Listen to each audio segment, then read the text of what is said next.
It's your turn to be the game master. How do you keep all the lore, monsters, and treasures straight? Introducing the Beetle and Grimm's Game Master's Journal. Start by choosing your cover art, add text to remind you why you play, then plan your adventures with over 200 pages for character backstory, encounters, session logs, and more. When the campaign is over, you'll have a record of your character's bravery, cowardice, or both. Probably both.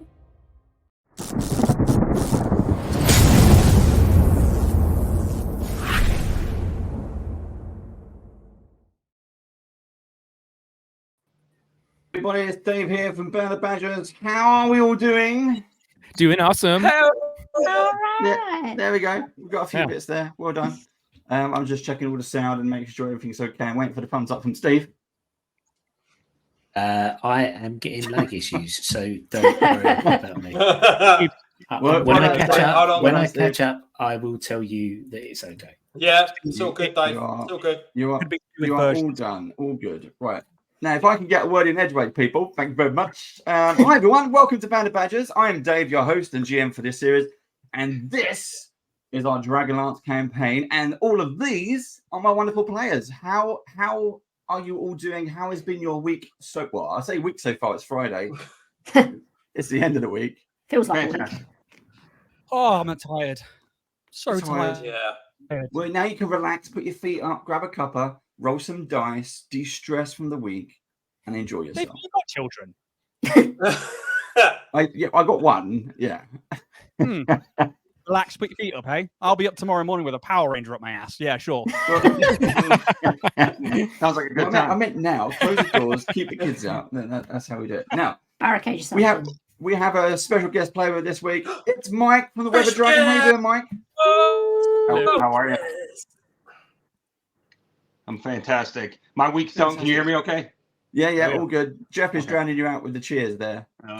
My weeks kind of don't end on Friday. They just kind of blend in Saturday, Sunday, right into the next week. I kind of don't ever stop. So yay Friday. it's always a good Friday. Let's have a look. So we'll just kind of have a look at what Mike is all about. So the Weather Dragon, in case you did not know, there it is. And Steve's put up the link there, theweatherdragon.com. Go and check him out. He makes the most amazing gaming tables, and I've been kind of badgering and stalking Mike for a little while now because I saw the stuff on Instagram. It is stunning, amazing, beautiful. And for people who you know on Band of Badgers, we promote writers, artists, and all kinds of creators from the TTRPG kind of community and everything else. We're based in the UK. He's over in the States. So is Josh. Josh is down there. But look, I see Josh is still repping the brand. He's repping more brand than I am. I mean, I'm just repping brands everywhere, like every brand except for my own. So anybody else want to send me something? Why reviews? I didn't put mine up today. Yeah. Normally I've got the Beetle and Grimm chair. But also from Mike at the Weather Dragon, I'm just going to show you a couple of pictures. This is Gen Con 2022. Is that right, Mike? Yes. Yep. So, me and Steve, we've also had the pleasure of meeting Luke when he came over to the UK for UK Games Expo this year. He's a big dude. He is. I'm 6 feet tall, and yeah. We're both 6 feet tall as well. And it was like, where is he? And he's wide as well. Everyone, and he kept commenting saying, everyone just keeps saying I'm big. I say, well, you are. and that was it, really. That's all we can say. But he signed one of your gaming tables, your display table, or your personal table. It's my personal one. It is our con table because unfortunately I don't have the space to make a whole bunch and drag them all over the place. So my table is the con table, which the one I'm sitting at right now is the one that he signed. So yes, that is absolutely fantastic. That's really cool. Now also you've got great backdrop there as well, I have to say. Yeah. The your exhibition stand is amazing from what we've seen. Mike was kind enough to send a load of photos to me and some videos. Now, if you're interested in gaming tables or more about what Mike has been doing, we're going to have him back in a couple of weeks' time. We're going to do a proper 1 hour Q&A. So we get to show off even more stuff, which is going to be great. Now, I wanted to shout out the other one you got here. There's Todd Stashwick. It is. So when you made the Stashwick table, did he christen it? Did he say you can have my name in that way, or did you because you made it for him, it became a thing? We discussed, a name. What are we going to call this? Because the one behind you, that's the Harbinger. That's our flagship. That's the first one that was made. So it's a new table, needs a new name. And I'm like, how about we call it the Stashwick? And he was giddy as a schoolgirl. So he loved it. Fantastic. What he says is if you would have told 12-year-old Todd, that one day you'd have a game table named after you, he would have been in his glory. So we're making dreams happen. Fantastic. And you know what's coming next? It is going to be the Kingsman table, or possibly the Badger table. I don't know. But those are we're still playing on the name. Yeah, great. Kingsman. That's a good name for a table. It is, yeah. I think so. Kingsman. Mike, if you didn't know, when I get to get a chance to play, my name is always Kingsman. No matter what the character is, it's Kingsman. I thought it was Baby G. Baby G is something else. That's fans only. That's his only fans name. That's on another channel we have. Yeah, see, I'm like, who's Baby G? Like, oh yeah. Baby G. That's the other channel. Specialising in fate. You've embarrassed Welcome him. to That's the first. I'm getting all red now. And always a quick shout out to our supporters of this particular series. It is, of course, your friends and ours. It's Beetle and Grimm's. We're gonna. What are you doing? I was watching there you go. Beetle and Grimm's. There you go. Who make wonderful things like the Steel Edition Dragonlance box set, which is what we are playing here today. If we could be together in person, we'd be playing it, but we're not. We're playing it online with guest players from all around the world, and we're sharing that stuff there as well. Now, also, as well as that, if you hear right at the beginning, you would have seen the trailer, but it's the game journal. There we go. Woohoo! Whoop, whoop. And the most special thing about this, along with maybe nearly half of the Beetle and Grimm products, has Steve's and my names in it, which is fantastic. Which is something we're really, really proud of because we love working with Beetle and Grimm's. And it's not a restraining order. Not yet. But yeah, I think is everybody ready to play? Yes, I am. Yeah. Oh, Yeah. I know what we Captain. forgot. We forgot the Badger fact. Oh yeah. Oh yeah, and you were all cute. Oh, yeah, That's been built up, so I hope it's. Yeah. I thought you normally do the introductions first, and then it's the Badger fact. We've done that. We said, "How is everyone doing?" We've introduced Mike. Okay, are you ready for this? This one I quite like. So, unlike dogs and foxes, badgers have 5 toes and a very powerful long claws, particularly on the front feet. So they are more like human hands instead of animal feet, effectively. And a second one, a bonus. Sorry, Steve, what? I was just going to say, so what you've done is just debunked the fact that our logo has 4. Yeah. Oh, But that's okay. It's a backblock. That's okay because our badger logo is a Forgotten Realms badger. They only have 4 toes. Nicely rescued. Nice rescue. Yeah. Nice rescue. Yeah, that would have And been embarrassing. as a bonus fact, badgers are incredibly clean and will not defecate, i.e. poo, in their set, and they won't drag food into it either because they like it clean. And an extra bonus fact, they actually poo in a little dugout hole called a latrine.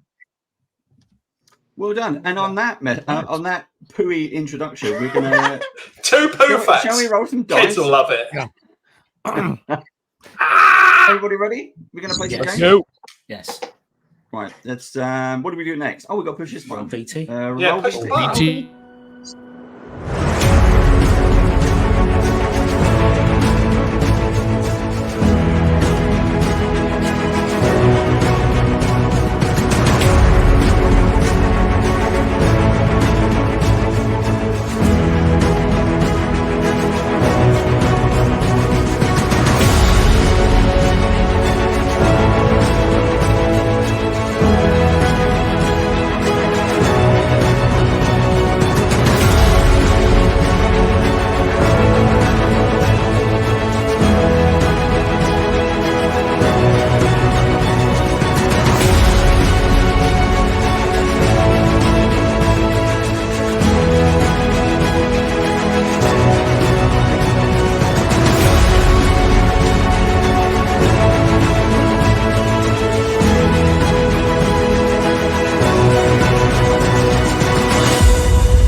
Okay, so the last session, you managed to make your way to Wrecker's Edge with a fleet of ships and a contingent of soldiers, led by Darrett.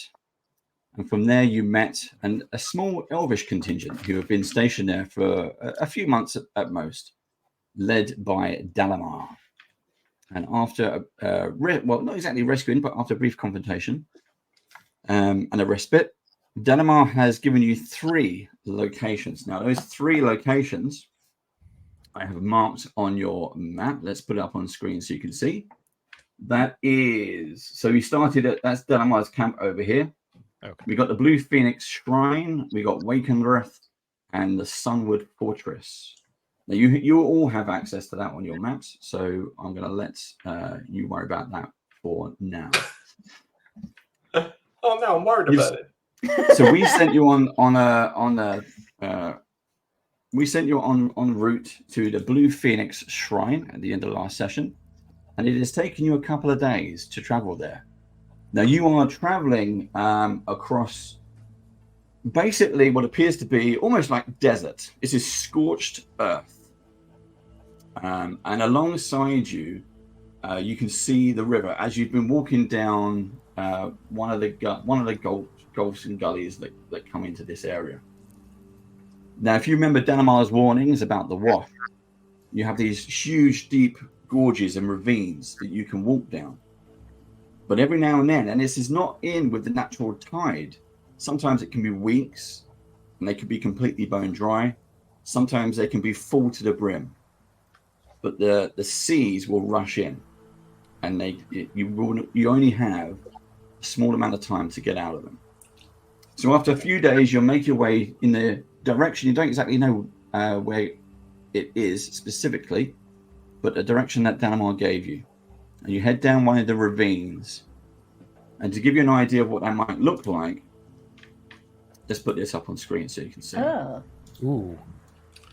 Oh. Okay. So the water at the bottom of the ravine is about ankle deep, and there are bones and crabs and all kinds of things. And the walls range from 40 to 80 feet above.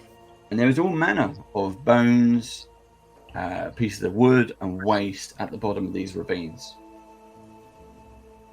And as you turn a corner, you start to hear some noises. There are sounds of a fight, of a battle. You hear screams.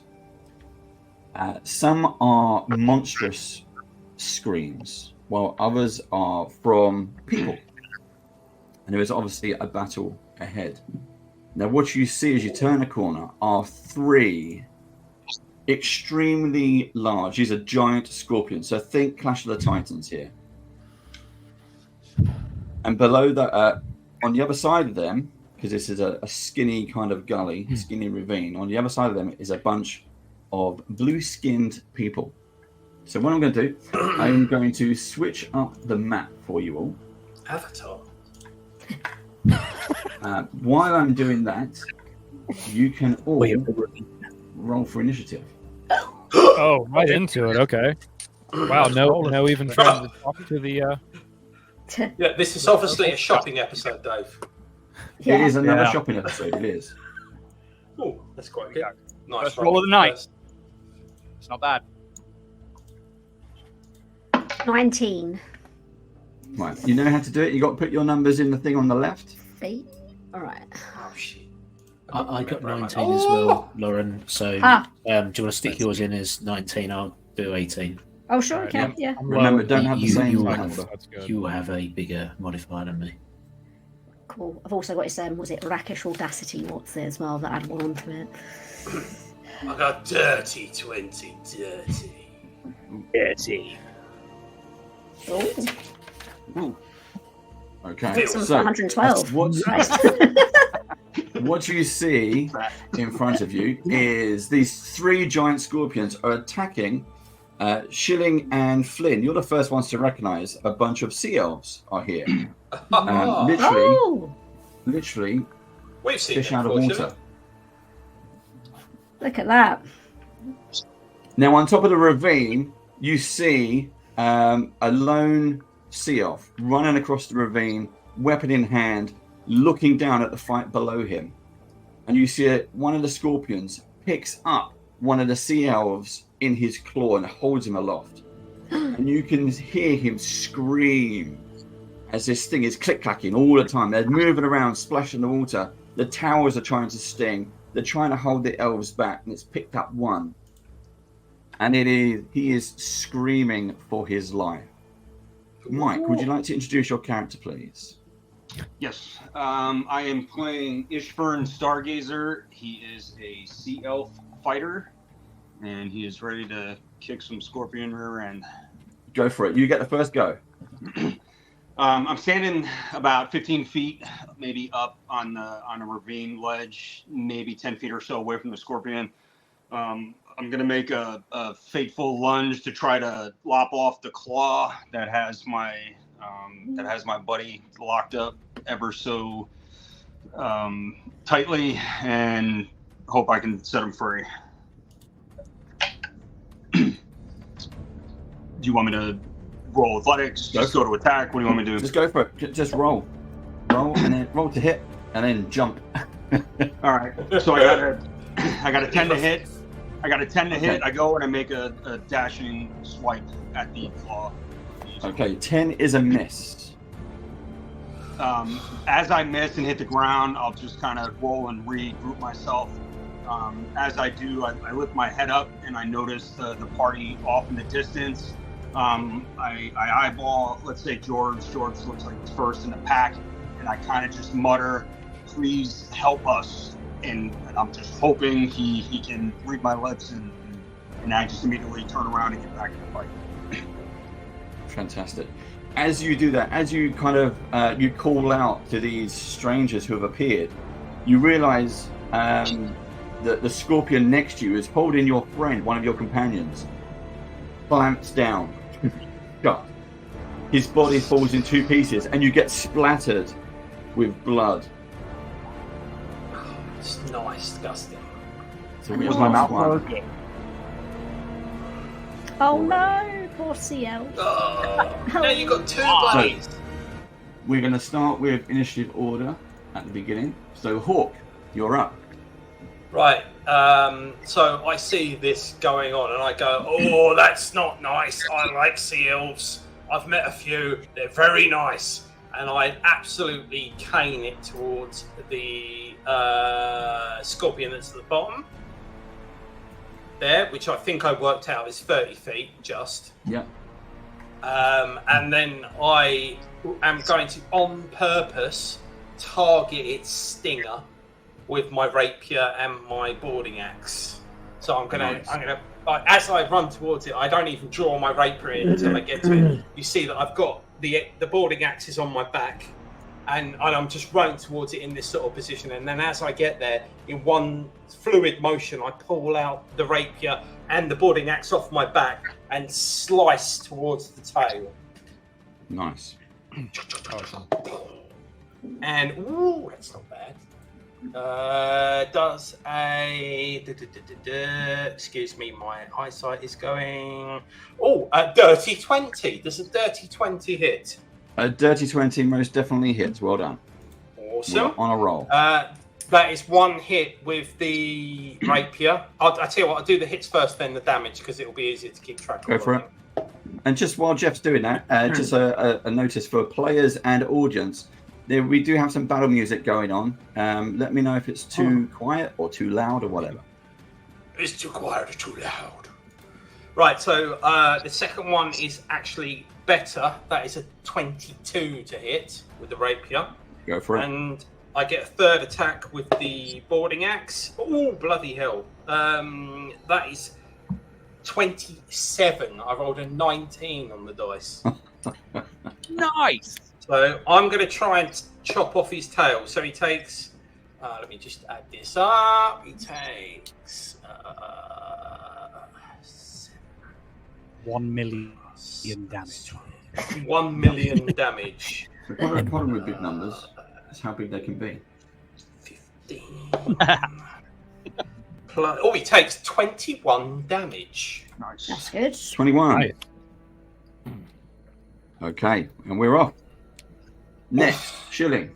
Shilling. So Shilling, seeing the poor old sea elf get squashed by the claw, she's basically she's just full battle mode now. So she's running along. She leaps onto a boulder, pulls out her short bow, and she wants to aim for giant scorpion A, kind of like where the neck is within the exoskeleton. So she's going to aim her short bow for that. And oh man, that's a 9 to hit. I don't think she hits. No, it's a miss, unfortunately. Too jazzy. She did too many acrobatics. Anything else you want to do? Remember, you can still use your voice.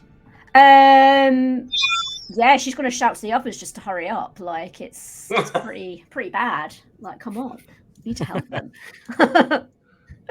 So I'll move her down a bit. Actually, she's down here now. Okay. Who's up next? Yorg. I yell to the sea elf that's made eye contact with me. Get your people to safety. Get them clear. We'll take care of these creatures. I will then go Mega Yorg. I don't know why I'm trying to click in StreamYards. I will go Mega Yorg. I do that all the time as well. Yeah, it's terrible. Mega and charge forwards. Whilst I'm charging, I'm going to pull the lance from over my shoulder and rest it atop the shield. And I would like to charge a giant scorpion bee with the lance, please, which has a 10-foot reach. Yep. So that is a 24 to hit. 24 hits. 24 to Nice. hit. And 3 plus 1. That's good. 14 points of damage with a first attack.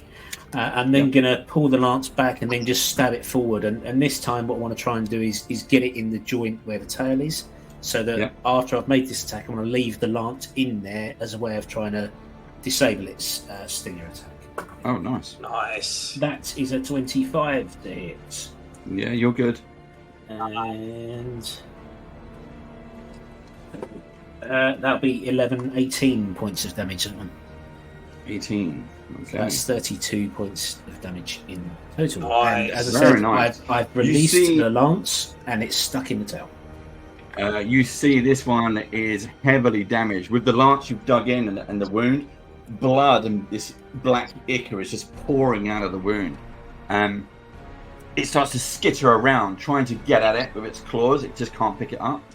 And it seems to try to well, it's my go now anyway. It seems to try to skitter across this way as it tries to find an easier target. It's not out of the fight yet. I'm doing the same thing. I'm looking on the StreamYard. Now the scorpions also have a range of 10 feet. And these ones are going to stand on his head. Look, it's going to come for you. That's neat. That's very good. I like that. There we go. Oh. I'll flip it that way. Animation. And he's going to come for you. So. Right. Let's do them in order. I'm going to roll for... and you're down on the floor now, Ishburn, aren't you? Yeah, I guess kind of in like a kneeling position. I didn't move him, so I would have leaped off and kind of wound up somewhere behind Yorg, I guess, in that general area. That's fine. Okay, so you see another Scorpion A locks onto one of the sea elves, starts clamping down again, and misses with the 2 other attacks. He's going for individuals, so they seem to be picking on one target with the claws, and then the second target with the tail. Doesn't have to go over the heads, he can go around the side as well. Scorpion B has his 3 attacks. I should change my dice because this one is not working for me. This one hits another one, and 2 hits. Okay. Scorpion C is going to go for Ishburn. There's a 16. Does a 16 get you? It does. Okay. Can I try and interpose my shield? Yeah, if you want to do it as a reaction. Because he's kneeling down, I want to use my reaction to try and just cover him. Yeah. Is that a feat, Steve, or is that a reaction? I just want to use my reaction to do that, please. Okay. So you block the claw as it's coming in, and the claw grabs hold of the outside of the round shield. You're still using the green shield, yeah? I'm still using the green shield, yeah. It grabs it, and it starts to crunch it, and you can hear the wood creak, but it doesn't give. But it can't take it loose. The shield isn't. You no longer have the shield. It is stuck in its claw. That claw is now useless. Yeah, can't hold anything in it. Second attack on Ishva is a miss. Ooh. And the tail is going to go for Hawk. That is a hit. That's a 25. Okay. Yep. This is a hit. So reaction parry. You see? Yeah, go for it. So I'm going to reduce the incoming damage by 11. Nice. That's fine. 6 plus 5. It manages. It's just a tip. It manages to, just a tip. Every time. Hold on, we've been down this road before. To stab you with the tail. Can you give me a Constitution saving throw, please? You got me 12. 12. Does a natural 20 beat it? It does. Damn it! Why can't I ever roll them when it's flipping attack? Oh. So as your what was it you were doing? So I am parrying it. So as you parry, it comes in, knocking it as you away. parry, it was going to get you and then inject you with the stinger. What you've done instead is you've lopped off the needle of the stinger. Oh, nice. God, So, I don't like well that. done. He's trying to pump me full of his juice. Ishvern. So Remy. Are any of those scorpions in the middle attacking my sea elves? Yes, the A and B are attacking your sea elves. All right, I'm gonna run down to A with my hand axe. I got 2 attacks with that. I got a 12 and I got a 15 and a 22. Both hits. Ooh, nice. Well done. We got a 6 and we got a 4 for 10. 10 damage on Yes, sir. which one? On A. On A. Okay. It's the first hit on that one. Good hit. Anything else? That'll be all. Okay. Fizzwiz. Awesome. Which was it? Scorpion C that took a heavy hit from everybody else? Was that one that was really damaged, or was it a different one? B is the one which Jorg managed to get, and it's pretty heavily damaged. It's gone around the corner now, though.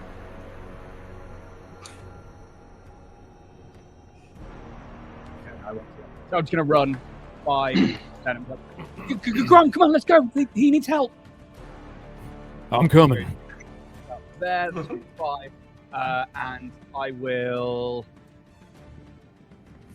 He holds his hand out towards the scorpion and pulls the silver wand threads up to his head, where they sort of just go into where his hair's getting quite scruffy now, and he then holds his hand to attempt I'm going to cast Mind Sliver. Ooh. Nice. I need you to make an intelligence saving throw, please. Okay, let's try that. Weirdly, I got an 18. Oh. Jesus. Yeah, no, nothing happens. It just, magic doesn't take place. Grom. Yeah, that's my go. Okay, Grom, over to you. All right. I was to say here, I'm loving this thematically. So I run down the side of the wall here of this cavern, just keeping close to the edge, and then dart over. Yep. And right when I hit this spot, seeing things kind of get out of control, I'll drop to a knee, and I slam my shield down into the ground, and you hear echo in a dark, like deep voice throughout the entire cavern. Hector come like that. And a just negatively charged energy that makes the hairs on the back of your neck stand up. Engulf all three of the scorpions as I cast Bane. Nice. I need a charisma saving check from each one of them. A charisma from a scorpion? Yeah. What am I going to be? Have fun with It's that. almost like we're Smart choosing the scorpion. spells you're going to be bad at. It is. They all three fail. Okay, they all three fail. All right. So what that means is as long as this spell is in effect, you have to take 1d4 away from every attack Wow. or okay. saving throw. Oh. Yeah, attack and saving throw. Good I love old that spell. Bane. It's my, Nice. yeah, it's Okay. my favorite cleric spell. It is top of the round. Round 2. Hawk. Right. So, how damaged is C? As in terms of, I was aiming for its tail. I don't know if anyone else hit it. Did they? I think No. everyone else hit B, didn't they? Right. So I will continue trying to chop off this scorpion's tail. to It has bend your the foot. ring. You have its full attention. It's now Yeah, coming at you with its awesome. claws. The tail do is you know useless. Do you know what? Screw it. I'm going to make an acrobatics roll and try and jump on its back. And bearing in mind, I've got +8 to acrobatics, so they should. Hopefully, as long as I don't roll a 1. It's not a 1! So I rolled 10 on the dice, +8. So 18 to jump on its back. Nice. Yep. And then when I land on its back, I'm going to, at the same time, I'm going to try and stab the rapier straight through the back of its head. Yeah. And then come down with the axe at the same time, sort of thing. So, and thematically, because I've got 2 attacks with the rapier, 1 with the axe, I'm going to have to like jab it once and then jab it again, sort of thing. Yep. So, does a 17 hit it? Yes, it does. Awesome. I'll roll this second and third one as well. Oh, that's nearly critical. Does 27 hit it? Yes, it does. Yes, it does. And You an have to 18. ask. Does a 26 hit it? Yes, it does. So it's going to take. Oh, that's not great. 6 plus. That's not too bad. 11, and then switch to a d6. 5 plus 5, 10. So whatever I just said. 5, 10. 15. No, plus the 6.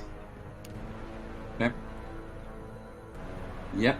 It's still standing. It's not much. You've opened it up. It's you've managed to crack through that exo armor, the exoskeleton Yep. thing.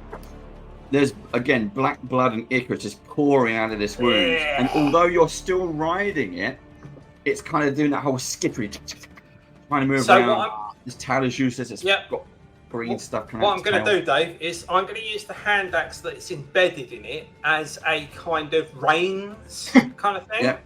And You're then gonna ride just it, carry on cowboy. till next round, if it's still alive, I'll only get the 2 attacks with the rapier. And I Yep. turn to everybody else and I say, bloody hell, this is sticky! Oh. If it's still alive by the time we come back to you, then you're gonna have to do a dexterity Yep. saving throw. Yeah, I assume so, yeah. Right, Shilling, over to you. Cool. How big is Yor compared with Shilling? Could she like hide behind one of his legs potentially? Because he's kind of standing over at the minute. Not that much. He's at what? He's about 10 foot. 8, Oh, 9, okay. 10 foot. So you could hide behind most of his body, Okay. but it's not like he's not. I wasn't sure the how legs aren't gigantic huge he was. Yeah. Like just a little leg or something. Okay, well I'll use him as an Mighty Yor. obstruction to hide. So what I'm going to do is kind of take 2, or 1 sort of pot shot at Scorpion B at advantage because I am hiding now. So first is a 13 and a second. It's a miss. Oh, 19 plus Yes. 7. That'll hit. There it goes. Okay, so that is 1d6 plus 4. Then my sneak attack. Which so one are you that's, attacking? Scorpion B. So that's 10 points of damage. Now I'm just going to roll my sneak attack.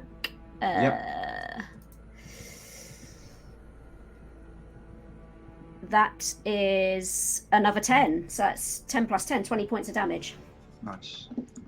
How do you want to do it? I want to Nice. get it in the neck again, like I was aiming before, kind of like just to sever that straight through, so it just drops dead. Is that a single shot as well? Single shot, yeah, might as well. Yeah. Well done. Somehow you managed to find it, and it just drops down dead. All the blood it's already been losing. He is out of the fight. Well done. Excellent. York. One down. Well, anything else you'd like to do, Shelley? I'm just going to stay where I am by York at the minute. Just kind of is like a nice little barrier for me, so I'm just kind of like just hiding around. Okay. See what happens. York, over to you. Sorry, York's moving. Oh! I was going to say he's going to move in a minute. So I'm going to go there. I'm going to interpose myself between the giant scorpion and the sea elf. I'm currently weaponless and shieldless, and I'm going to take advantage of that fact. And I would like to attempt to grapple the giant scorpion, please. Nice. Okay. So I believe it'd be an opposed roll. So Yeah. I roll my athletics check. It's the dragon's eye. Oh no! And I rolled a 3. 31. Oh, it's lovely. We're getting over 30 rolls now. Go on then. What I would like to do, if you will allow Are me, you like one claw in each hand? No, I'm going for one claw, right? So I'm going to grab this claw. I'm going to stamp down with my foot on the joint and pull it off. You're gonna like tear it like a lobster. Tear it like a lobster. So I'm holding this giant claw. And then I'd like to hit it using it like a club. Okay. So as you pull this limb free from its body, it screeches, it screams at you. Go for it. Club it. Okay. That's a 19, so That is a hit. that would be 24 because it's an improvised weapon. D6 damage. Yep. That's for 9 points damage in total. Well done. And yes, you standing as you just clubbing it with its own arm. Okay, that's Fantastic. my go over. I'd like to move around a little bit, just I'm trying to protect two elves at the same time. Yep. So I'm the target, Okay. not them. Good move. Right, my turn.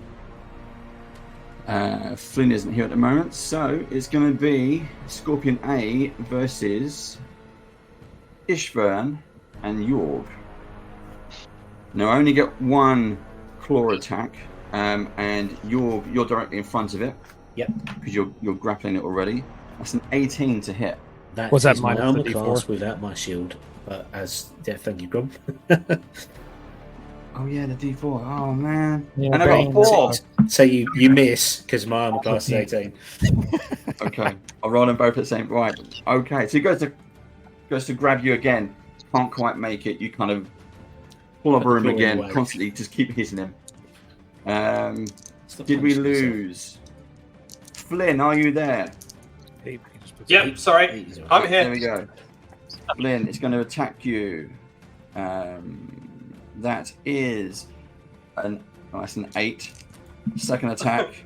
Second attack it misses as well because it's got the which one had the shield in? Was it A or C? Or B? C's got my shield. C's got my shield. Right. So he doesn't have the attack. It misses. Oh my gosh, what's going on? Okay, Ishmael, Luck over of to the you. pirates. Ah! I'm gonna go for Scorpion A right in front of me. I'm gonna take my axe. First, I'm gonna go for his legs to try to just in one swoop just take his legs out, and then come back around on his tail for the second attack. Yep. I got a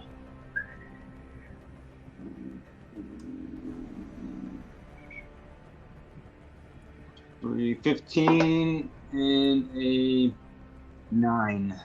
So 15 does for the hit. first. You got 1 hit. All right. 6 and 2 2 points. Yes. It's still standing. Ooh. Bizwiz, over to you. Okay. He's like, Come on, please do it. I think we've got these. He will. Yeah. I think the con's going to be high, but it's going to be worth a go. He's going to come down another 5, 10, 15. No, you know what? I'm going to try the same thing again, actually. You watch the silver come up, and he like holds the hand out. It's like, ah! And you watch as like a beam of like light comes out from his forehead. Still the kind of like etherealness again. I want that intelligence saving throw again, please. Okay. Scorpion. Scorpion Jeff. Scorpion Jeff. Scorpion C got 9. 9. Okay, perfect. It fails. It's going to take 2d6 worth of damage. It's going to take 5, 6, 7 points of psychic damage, and you get to subtract another d4 from the next saving throw it makes. For the end of my How next did you want to do it? Oh, even better. You As he finish it, finally- so As he finally realizes like that it's like a low intelligence creature, he kind of like finds that spark of mind in there. That there must be something, and it just like latches on. You watch as these like black eyes, like these like those like fine hairs that you see on a scorpion, just glow in that ethereal silver of Bizwiz's magic for a second, and then just the black ichor just oozes out of its eyes, and also out of Fizz's eyes. ooh, nice. Mm. Okay, boom. Boom, he's gone. Grom, bring it home. Okay. I'm gonna run straight in right here. And before I explain this, I'm gonna cast Sacred Flame. And Yep. Dave, I need a Dexterity saving throw minus 1d4. Okay. I've got a 7. I kept adding. That's a fail. Okay. So you'll see Grom take his axe, which he's holding in his hand now, and he'll slam it against his shield, and this like blast of like almost like a jet of flame comes out and just hits Scorpion A. Nice. It actually kind of arches, right? So it kind of like this. Nice. Okay, for 2 d8. So you're taking. Oh, nice. 12 points That's good. of damage. How do you want to finish it? Oh, yeah. As the flame hits this scorpion, it almost starts to like and snap. It's like pinchers start to snap, and it flips over, and all its like legs kind of curl up. Oh, And like then- a spider. and- yeah, like a spider. And it's as it starts to char, you just think it's gonna singe, but then all of a sudden, it just like pops. Ah, Scorpion King. Nice. Everyone, that's Ishvan and George. You just get covered in gore as this thing Yay. explodes. Well done, everybody. Whoa. That was awesome. This Yeah, is like- CL for safe Like Josh haven. said, thematically, that was amazing. I love things like Yeah, I love that. The setup of the environment and like, yeah, that was cool. Yeah, I just see them like, like just like screaming.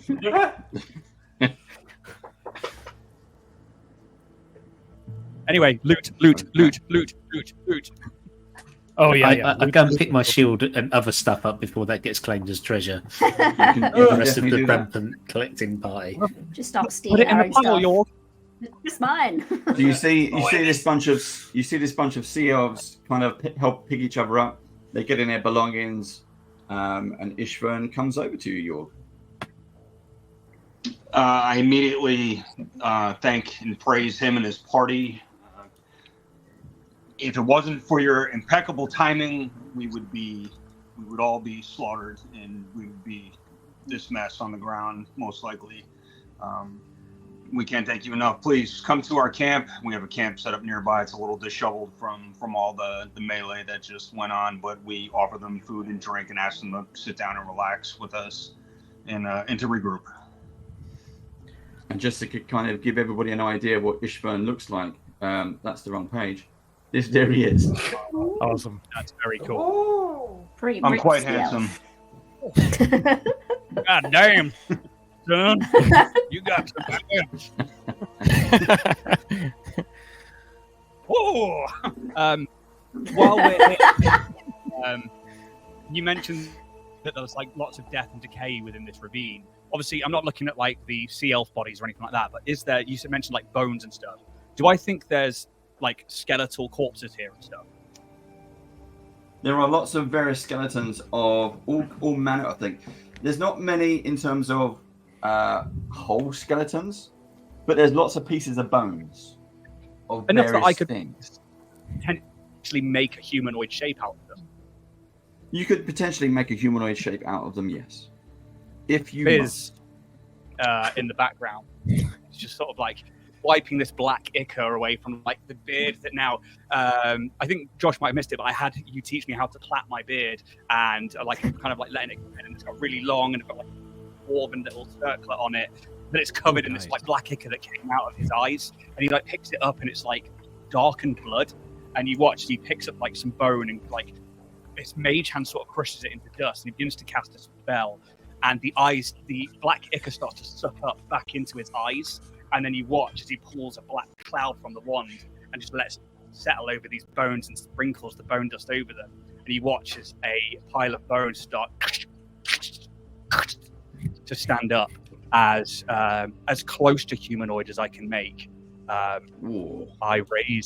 animate dead to create a skeleton. He's like, and then he just like his eyes go back to normal. He's like, sorry, I didn't get a chance to do this before, guys, but this should be a helping hand in anything else that we. He's friendly. Guys, I think we need to talk about Fizzwiz. Yeah, Shippin's like, what? Mark off that Yeah. spell. Nice. Yeah, so I'll kind of walk over and just be like looking at the skeleton sort of up and down and look at Fizz. Well, it's kind of amazing, Fizz. But we're gonna be all right? You have full control there, right? Yeah, for 24 hours, this will obey my commands. A while back when we found that arm, I had the idea, and I figured we're going to be seeing a lot of death on our journey. And like we said, all those months ago, needs must. And I'm not a melee fighter. I've got, and he taps the crossbow. But actually, when things are at their worst, and he kind of looks at you all, and there's like a tear in his eye. I don't want things to ever get that bad. There is a power there that spans across all of the moons, and you see him holding this like spell book. He like rubs all three of the gems. It doesn't have to just be one. You can tap into everything as long as there is control. And yes, for the next 24 hours, I have control. I'll have to cast a spell tomorrow, but that's again, it's fine. It'll be fine. You guys are really strong. But it's yeah, we have some help. We have another bod in the party that can do some damage. And he just like thinks in his mind, and the skeleton like holds out its hand. Doesn't make a noise, but like rattles slightly. Just like places its hand on your shoulder. I'll put my hand on the skeleton's shoulder and say, "Well, I guess I'll have to be a little more careful with destroy undead then." And I'll just turn and walk away. You can see the sea elves from earlier. They're one of their companions who was cut in half by the scorpions. They're just kind of wrapping up the body, and they're being very, very quiet over in the corner. I'll walk over to Ishvern. Ishvern, I'm Jorg. What were you doing out here? I understand this is a dangerous area. It is. We were making our annual pilgrimage. We had heard rumors that the dragon army was north of the of the deep drop ravine. So we swam a little bit further south through Calumet Bay up to the Engelrend River. We know of a secret underground cave that connects the two, but as we surfaced in Engelrend, it was almost instant chaos. There was a small band of the Dragon army left behind. We were attacked immediately. We fought. We were outnumbered about 3 to 1. We did the best we could, but several of our crew were captured, and we fear that they will no longer swim with us. One of them was our leader, our priest, Ch03. And we were coming to the Blue Phoenix Shrine to. We had to make our yearly offering. This is why we are here. We are also looking for the Blue Phoenix Shrine. And what is your reasoning for the shrine? I can't remember. we really have no. I know. We've got to go there. Let's see if because Steve always takes notes. Let's see if anyone else who was there remember. I've written down that we're going there. I've written down the why. So it's on Shilling, Fizz, and Flynn. Our only Flynn was drunk when that was said. We do have an issue. As Ch03 was our leader and our cleric, he knew the prayer that would open the doors, and he's no longer with us. I am currently in charge of who's left, but I do not know the prayer that's going to open the doors. I'm hoping your party has a cleric that can maybe assist or may know the magical prayer that can ascend, possibly. Grom is our cleric. We wasn't aware that there was a magical prayer that was required to open the shrine. We're not familiar with this area. We don't actually know where the shrine is.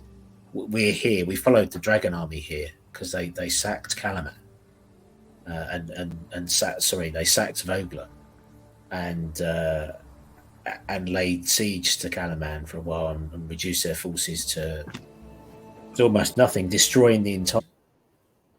So it's weapons that we're searching for to try and fight back. Is there anything, any types of scripts or anything maybe your priest may share with me that I could review? Potentially for this prayer. My priest is not with us. He was captured in our last encounter. Dave, do I know where the door is to the shrine? Do I know where it is? Jorg is standing right in front of it at the moment. On the it's obvious. I didn't know if it was hidden or what. So what everyone can see is that now that kind of Ishburn kind of points to it, you see there's this ancient kind of looking double door. It's made of white granite, but it's covered in algae. Oh. And if you look closely, you can see that there is an etched. It's etched, but it's really eroded. Again, the waters will come up and go down. It's etched over time, and it looks like, as you kind of step back, and now you can clearly see, it looks like a majestic bird with its wings outstretched. Okay. Is that bird a phoenix? Well, to give you a better idea of what it looks like, here it is. Oh. That's awesome. Yes, it is. Okay. I suppose I'm going to approach. Go ahead. After you, Brom. No, after you. I'm gonna approach the door, which you said it's made of like a white stone. It's a white granite, yes. Okay. I'll approach the door and I'll just kind of look at it, and I'll place my hand on it and kind of rub my hand over. Is there like carvings other than this giant like phoenix? Is there other types of carvings or anything? It's the wings spread abreast both doors. You can see there is a clear kind of now you're going right up to it, you're touching it. You can see there is a clear divide, and you can see this thing. It really is ancient. I mean, this would be smooth rock, and this has been really hammered through time with the salt waters and stuff. All right. Due to my stone cunning, I'd like to make some type of like history or intelligence check. Like, can I get anything from this? Give it a go. Okay. Do get advantage on that. Oh.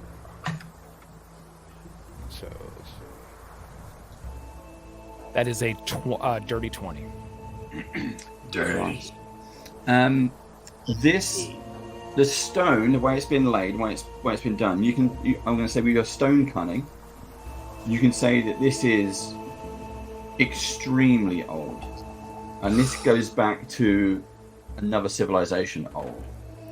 So where we've got the Forgotten Realms, before that we had the Nevertheless, and before that we had Astoria. So this goes back to somewhere in early Nevertheless. Oh. At that point, the Sea Elves who have made this shrine, they weren't widely known on land. So this whole area would have been underwater. Okay. So I can clearly see like a lot of water erosion and whatnot on the stone that. Okay. I'll just kind of turn. Well, it appears very ancient. You mentioned about magic, about a prayer. Do you guys want me to? If I take 10 minutes, I can ritually cast Detect Magic, which won't use up any of my arcane resources for the day to see if the door is magically locked, or we can just try pushing it or praying. It's probably the best we've got right now. My knowledge of the scripts would not go back anywhere near this far. So I'll just kind of just in case, I'm going to say the Elvish word for friend in front of it, just in case. Shilling's also quite interested. The wings light up blue. Yeah. So I stand in front of it and I go, melon. Nothing happens. This giant tentacle comes out the ground and takes you away. Wait a minute, that sounds familiar. Is the Blue Phoenix a deity in Sea Elf culture? We're here to honor the Sea Lord. Do I know the answer to that question, Dave? It is a deity, yeah. Oh, okay. Yes, it is a deity in our culture. The name of the actual name itself is kind of been lost in time. You know them as the Sea Lord. Okay. If we spend some time actually cleaning up the entrance, Dave, is there anything else there? So if we actually properly give it a good wash over and clean it off completely, is there anything else there? No, you can spend sort of 5-10 minutes cleaning it off. That's fine. Yeah, so you're doing that. Fizz, are you doing your ritual as well? Yeah, I'll have Jack hold all of my belongings while I sit on the floor, and then I start flicking through the pages of the book and then casting. Sorry, is his name Jack now? Yeah. While they're doing that, I want to look for other markings, inscriptions on the door also while I'm cleaning it. Yeah. I think Shilling wants to investigate. If this is a shrine to a deity, even from such a long time ago, is there anything that you would know from modern religions that would have taken from that as a root, Grob? Is there anything in any scripture that you know of in any modern religions that may have some root here that we could apply? Because maybe the way to open the door is to say the deity's true name. Maybe that's what this prayer is actually just saying the deity's true name. And that's what's been forgotten because now he's just a sea lord. Well, it's as good a thought as any. Dave, would I know anything? If you do a religion check. No,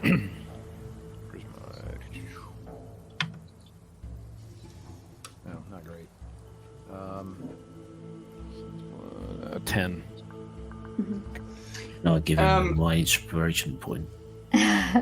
You can re-roll if you want to. Re-roll? Okay. Nice. So we can share inspiration points between each other, yeah? We're doing the whole BG3 thing now. Much better. BG3 thing. That'd be a salmon 21. Okay. Yes. So, talking to Jorg, it starts to kind of make some connections in your head. Now, remember, you don't have a priestly background. You were you, and then something happened to you when something started, and you became. You seem to become a chosen from Ch03. So you're not exactly familiar with stuff, but there is something there that people remember things like we remember things like Egyptian gods. So there's stuff that you kind of that's passed down and educated and taught through everything. With Ishvern mentioning the Sea Lord and Jorg kind of making a different connection, there is something you realize that there is a sea god in modern times, and a lot of these are the same god that's just renamed as they go through to different cultures and different beliefs. And the name of this particular sea lord is Habakkuk. Oh. Habakkuk. And as you say those words, the doors start to open. I just happened to remember it was it's Habakkuk. Just come to me right now. Yeah, I've had moments like that in real life, so I can relate. Sorry, everyone. It's just closes the book. I'll do that later. Hey! You're working away. Oh, God, it's quarter step from nice Jack. one, Grom. Thanks, Jack. Do we So send you this hear, as you're standing, Grom, you're standing right in front of the doors. It's the heavy stone on stone rumble as these huge doors just part their ways. The water that's around your feet sort of rushes in, starts to fill the chamber, the void beyond. Pulling in. Not putting you in, it's just your ankles. Oh, okay. I thought it was saying like The water flow. No, a water slide. the water starts to go into the room, and you see before you is a long room. It stretches ahead. Its walls are covered with motifs of rolling waves. The ceiling seems to be supported by twin pillars, which are glowing with a faint blue light. There's like one in front of you, and then there's another one sort of more in the middle of the room. At the rear of the chamber stands an altar, and it's carved with these coral-like designs. And then behind it rises this kind of sizable granite statue, and it's depicting a bird from the front, basically the front door. It's outstretched wings, and this one is wreathed in flames as it kind of looks down towards you. On the left, there's an archway that opens up into a similar chamber. And at the very end, to the right, near where the altar is, there is what looks to be a simple stone door. And I'll show you on the map. We'll bring this up for everybody else to see. Should I? Did we didn't step in yet, did we? You haven't stepped in yet. No, the doors have opened. Should I send Jack in first to? It's clear. I'm gonna ask Fizzwiz if he can not allow his undead thing inside the shrine, as it's sacred, and I kind of see it as an abomination and request that it stays outside. Yeah, not a problem. Jack, sit. And the skeleton just sits on the ground.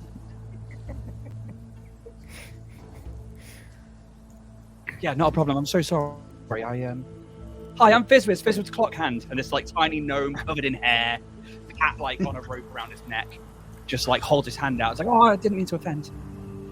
I return the greeting. I shake his hand, and no worries, none at all. So you can all being that position this is yourselves as you sacred, wish. I would like to make the first steps in, since this is sacred to us, me and my people. Yeah, I'll step aside and allow all of the elves to enter first. Yeah. But before Ishvern goes in, I'll just I'll be right. grab his arm and just say, "We're not here to defile this temple at all, but we are here to search for whatever we can use to stop Queen Takesis." Mm-hmm. So I mean give no him a dishonor. nod. I give him a nod in approval, and I appreciate it. Give him a little namaste. It's nice. All right, so I'm gonna head in. Yeah, you can enter the. This is like an altar room.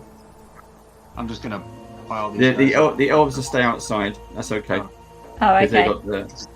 We don't have to worry about them. They can stand aside. Should Shilling go in next if she's an elf? Trepidatiously goes in. Sure. There All we right, go. right after Chilling, I'll move in, and it's plenty enough for everybody that doesn't have dark vision to see in here, right? Yep. The light from these two pillars in front of you, you can see, is a really soft, nice blue light. Okay. I walk over to the pool to my left and just start cleansing myself. And I look back at the party and ask them to do the same as a sign of respect to the shrine and the Sea Lord within. I should go sit.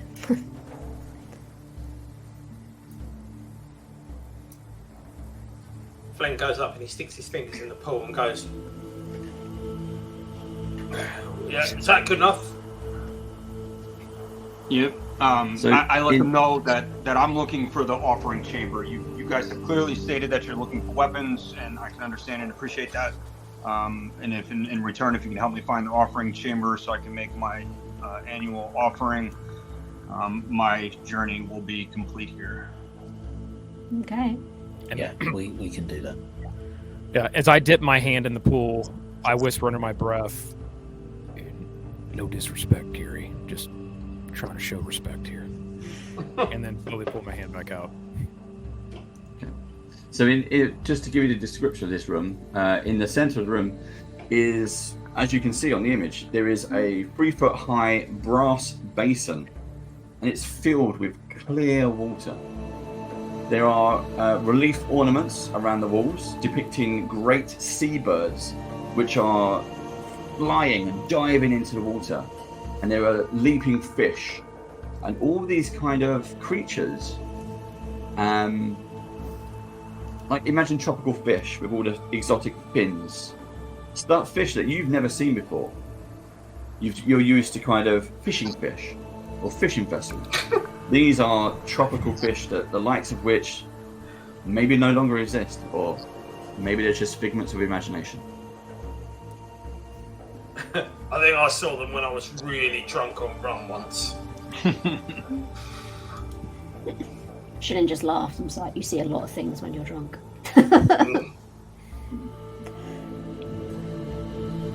You should try acid. After I've Jesus, that's a bit hardcore. Well, there are mushrooms in the forest on Sandcrest, and you eat them, you can see the trees talking to you. It's amazing. And I'm using StreamYard there to try and move my character. We're all doing it now. Dave, I'd like to approach the altar. Go ahead. And I'm giving it a good once over. Did you say that was a stone door to the right? In the description earlier. It is, yes. It's a simple stone door. So did everyone take a wash? Yeah. Yes. Yeah. Cleansed and revitalised. I might have accidentally drunk some as well.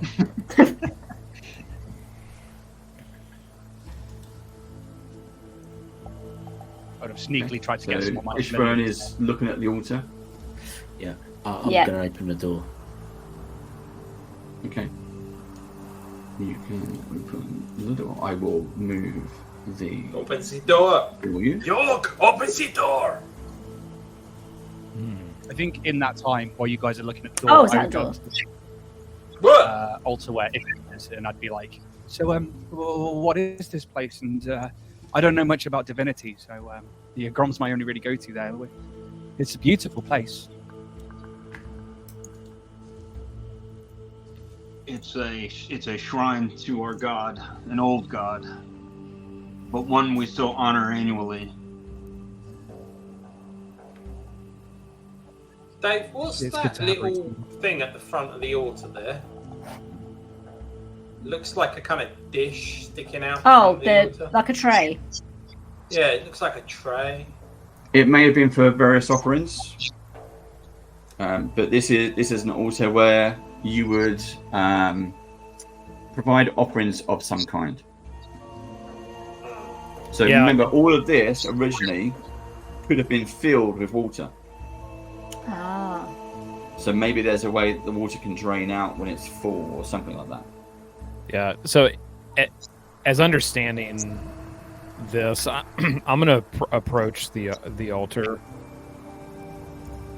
and I'm actually looking very closely at the altar, trying to see if there are any traces of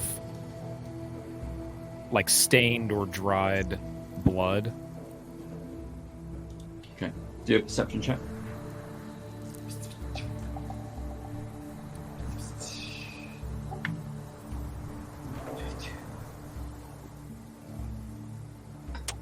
Nine.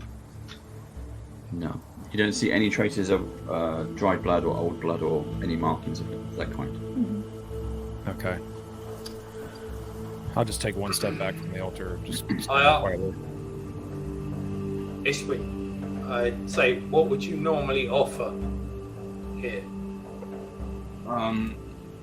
I have a bag of blue pearls.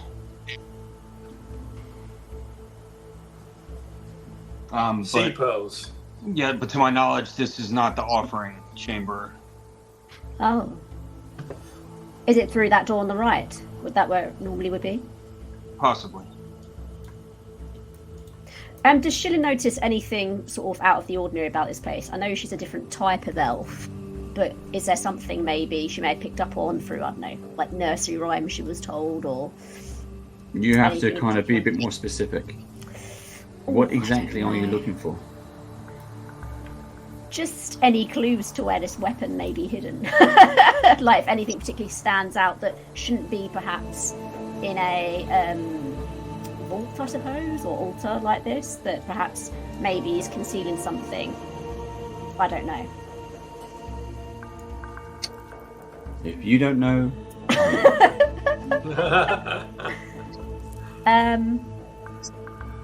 Yeah, I'm not sure.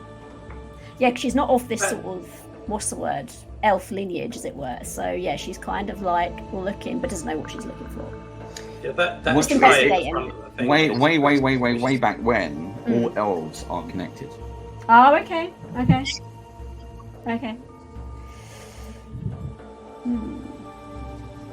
Remember, Ishvern is of our time. He's not ancient himself. Oh, okay. This is so something pretty that much- the elves do on an annual basis. This is a pilgrimage for them to pay respect. In my first time. Ah, okay. He that's only why you don't knows know. what his leader told him. Ah, okay. Okay, so if we're all going in blind a bit here, can Shilling sort of investigate sort of the Blue Phoenix statue? Obviously respectfully do. investigate, but like, you know, just have a look around. Its beak fell off. He was like, oh no. That is a 17. Yep. It is beautifully carved Okay. and seems to be pretty immaculate, untouched by time. Oh. I want to search the altar to see if there's any spots to where it looks like these pearls would fit into comfortably, almost like I don't want to say a key slot, but if there's any kind of round indents where they might sit in. You can roll an investigation.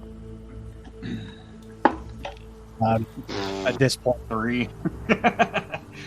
No, so you don't find any kind of pearl-sized indents or slots or holes or anything like that. Can you remember what Yerkul told you?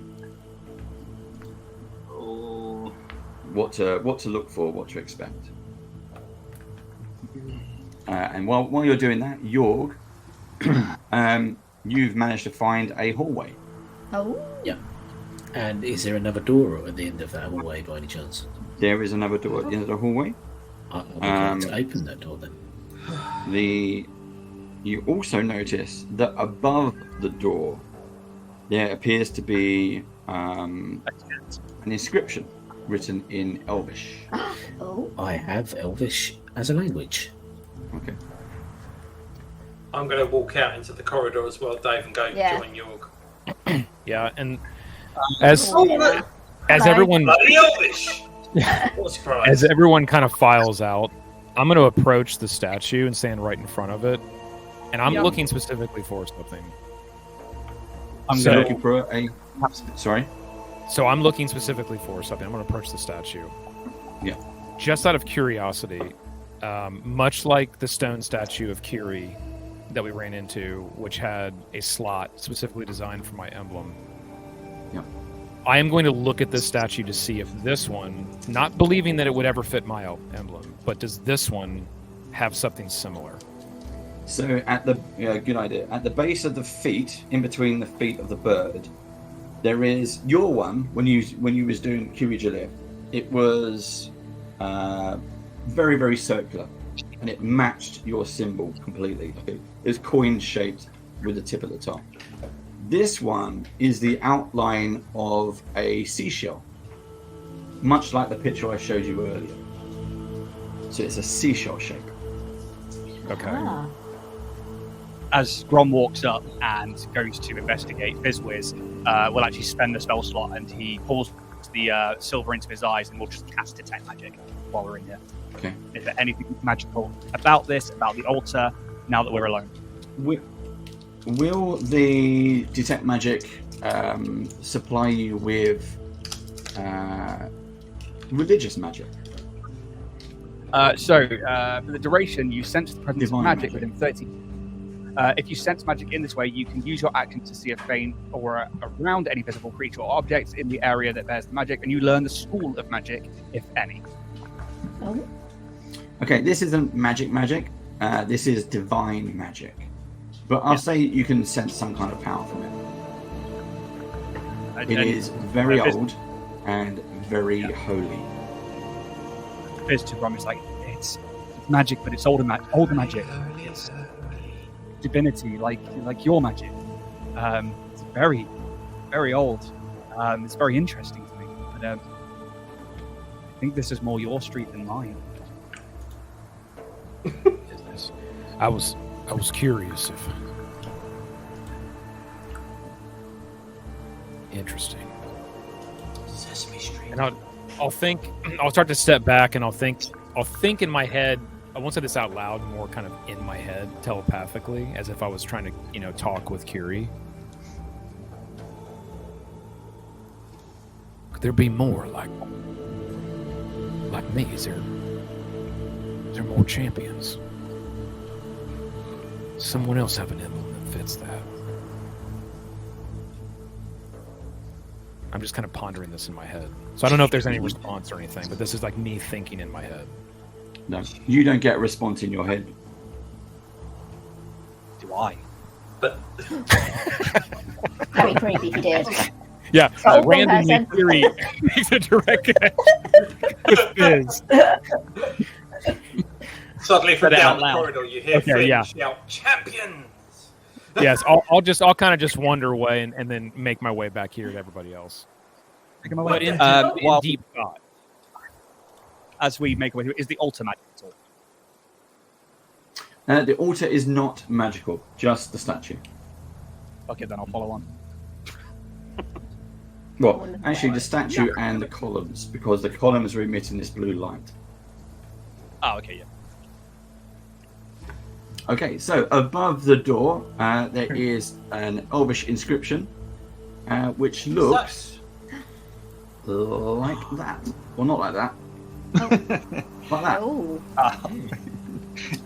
Oh, holy Jesus! So those of you who Right. can read and write Elvish, I walk Yeah. up to it and immediately start trying to break it down.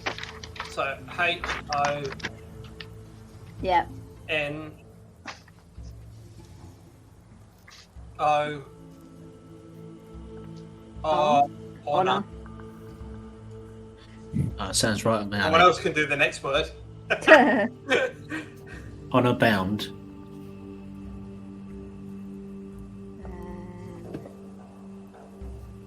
Is it W? Who? Yeah, honor bound who? C A M. Came. Yeah, honor bound who came. Yeah, honor bound who came. Then B. Before. Yeah. And Yeah. W. Oh Jesus, what's that? I can't Is it think A? that one. Walk. Honor bound who came before and walk. on. Yeah. On. Ah, yeah. Oh, That's a okay. crit. Honor bound who came before and walk on. Yeah. That's like a crypt. They passed on maybe to the afterlife. I'm not convinced that second word is correct. No, that's not, is it? Oh, that's a Well, G, no. isn't it? Is it? No. No, yeah, it's not. Is it honor those who came before and walk Ah, Yeah. Yeah, it's yeah, 'cause it's T. Those. It's those. on? Yeah. Honor those who came before and walk on. okay. We to pay our respects. Yeah. Do I see any magic on the door or anything with my detect magic? I would say there's for you only. There is a slight glow. Is it the same divination or is it going to be abjuration or something? It's a similar holy light as you saw in the previous room. I would irritate to the group and just be like, yeah, it's definitely still magic on the door. I think again we have to make some kind of offer. I don't I was think good. Yeah. Is it words or something? So I'll say in Elvish, I honour those who came before us, and see if anything happens. Nothing happens. Did we say it right? Do we need to go back to the altar and do something, do you think? Yeah, I was just thinking that. Do we have to go back to the altar and do Actually, something there to honour pay our the people that respects. came before us? Right, What does it actually say in Elvish? honour those who came before And walk and on. walk on, wasn't it? So I imagine a door opens once we've honoured something or someone. Have you said that all in Elvish out loud? Okay, well, I'll say that in Elvish, all out loud. Honour those who came before us and walk on. Walk on by. Nothing happens.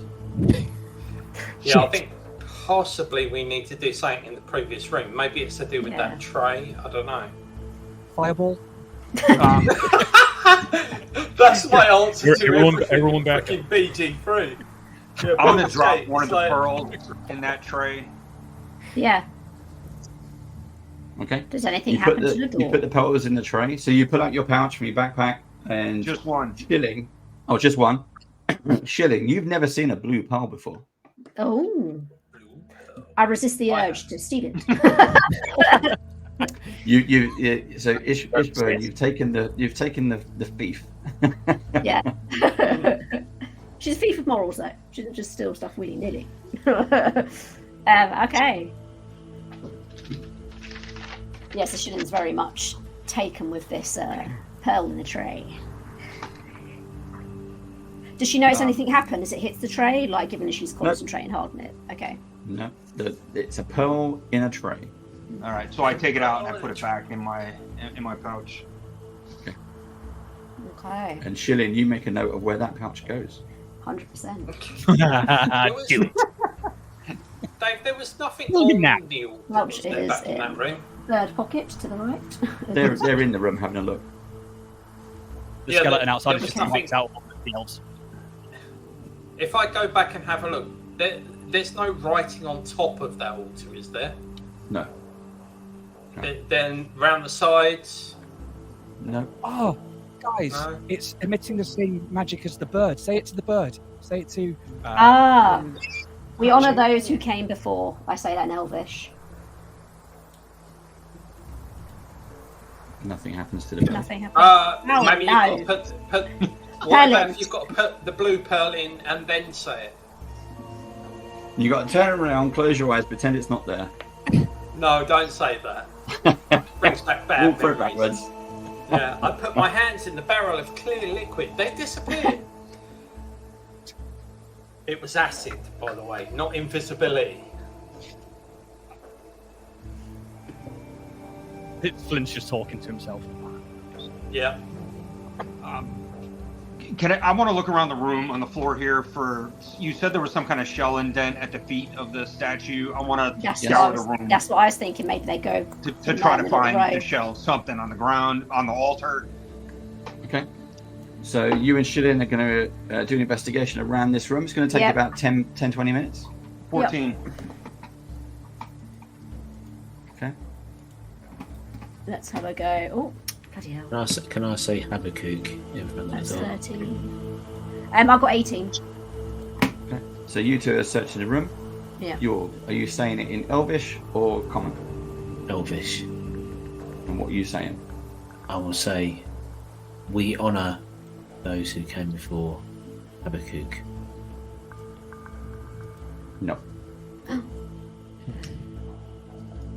Have you tried just opening the door? Has it got a doorknob?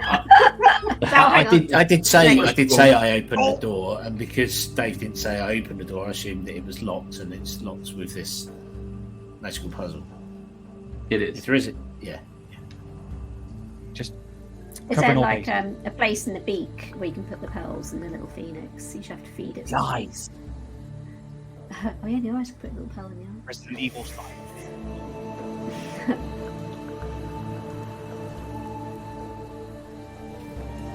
I'll say we honour Habakkuk. Nothing happens. Okay. Are there any Are like, walls by the altar? Is there anything that can come out at all? I'm not sure how altars of this type work. Are the pearls still in the tray? No. There was one pearl, but you took it back. Okay.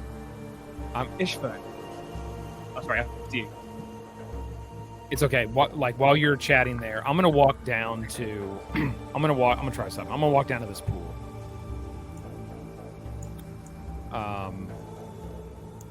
And I, being a dwarf, I got like a glove or something somewhere.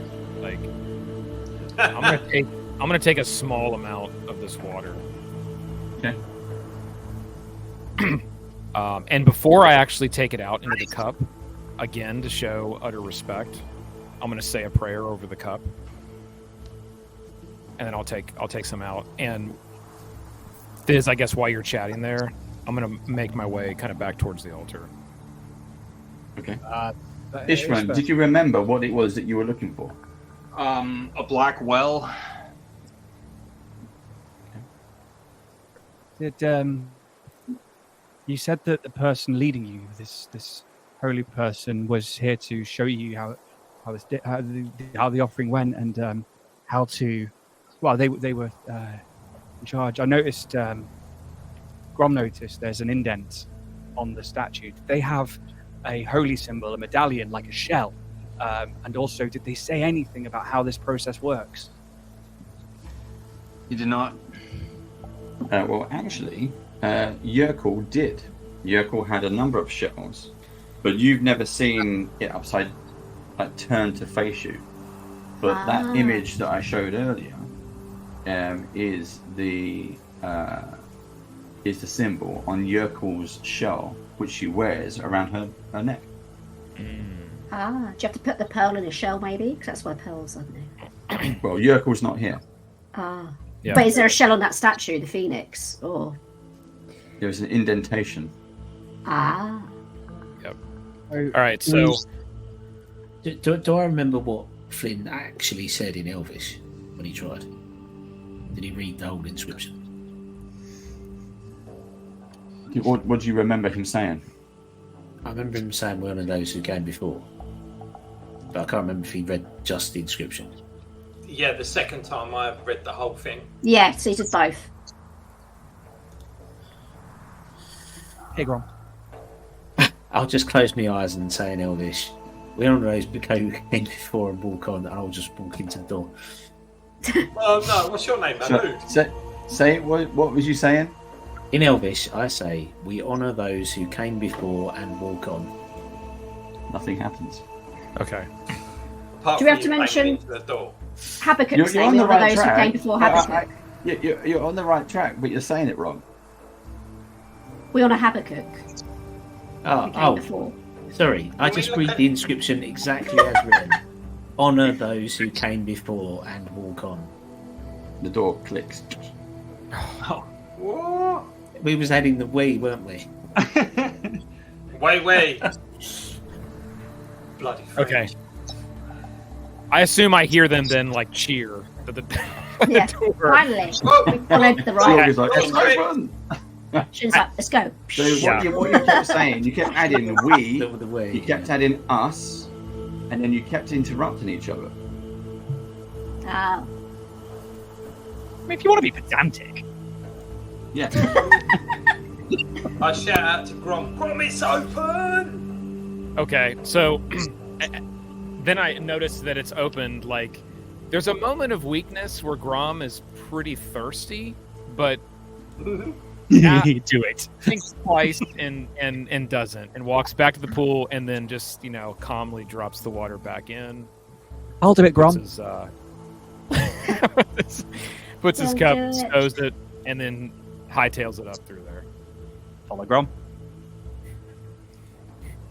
Go. Pile in. Oh, sick. Another corpse to loot. I'll let Ishvern enter first. Yeah.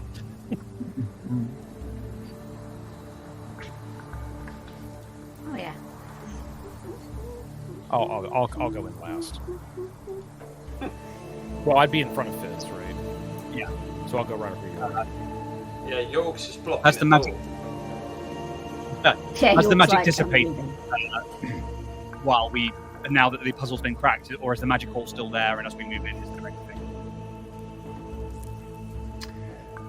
Let me explain what's going on first. So, as you've walked into the room, you can see that there are alcoves on the west and east, left and right, of the chamber that hold waist-high stone sarcophaguses, and they're sculpted with images of shells and other various graceful sea creatures.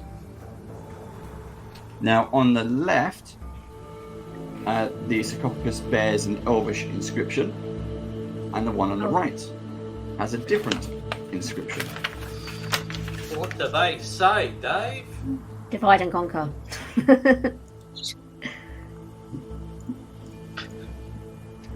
Let's see if we can put it on the screen. Let's go. Oh, that's a long old one.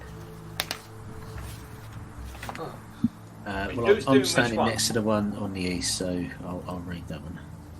H-A...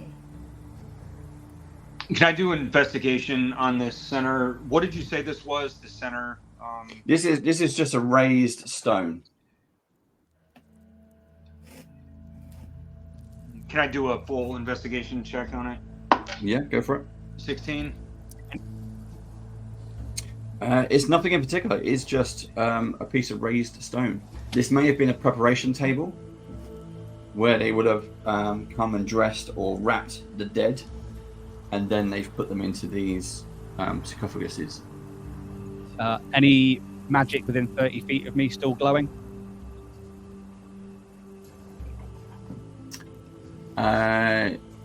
Yes, but we'll come back to that. Let's see if they Well, can I'll point translate it out- first. Yeah, I'll point out magic to them. Yeah, it seems like the same sort of thing, I guess. Is it rude if I sit on this, Ishvern? Where do you want to sit? On the I was just stone? going to pop a... Yeah. I'm not quite sure. I think you're okay. You're unsure. I'll leave it. everyone looks like they're busy writing, so I'll just. The first word on the one in the east says Yeah. windage. I've got a number in the middle of mine, and I'm not sure if that's correct. I've got HAR2ON. It's AWINTHEJ. Yeah, EJ, yeah.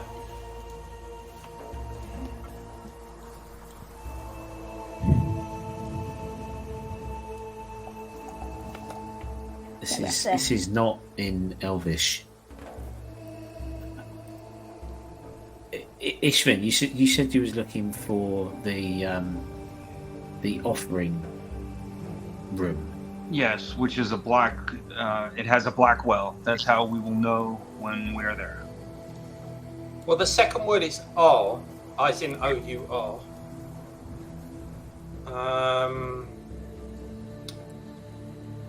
What one are you Dave, looking can at? Is it the top one? The east. The second Oh, I'm word doing is west. O-U-R. Dave, can I make an investigation check to see if this stone thing moves from its position? Sure. It's ankle deep in water at the moment, but yeah. Okay. There is no way out of this room, obviously. 25. 18 plus 7 plus 25. So, Fizz, you don't think that this is a while it could probably be moved and be lifted, this is not a mechanism of such. Okay. But it's not like built out of the floor, it's just literally a table. I don't think there's anything Exactly. underneath it. This is solid bricks of stone which have been placed here or built here. It's not molded out of the ground. It's not something that could like if you're thinking it moves to a side kind of thing on tracks. It's not. Devoted. Are devoted. So the east one says something. Are devoted.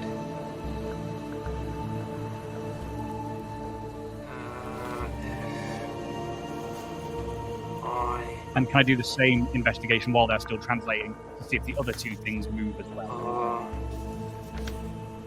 Yeah.